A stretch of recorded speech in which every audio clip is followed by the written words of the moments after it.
रघुनन्दन रघुनन्दन रघुवर सेवन रघुपति चायन शतयोजन शतशतयोजन शरधि नियोजन शर परिलंघन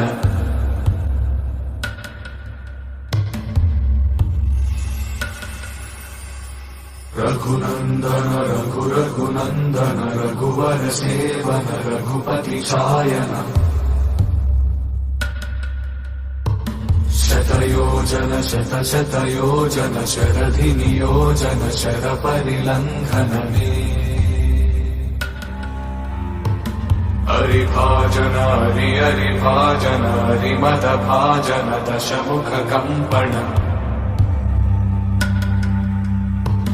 बड़वाकृत बड़वाकृत बड़बाणल कृत बहुभस्म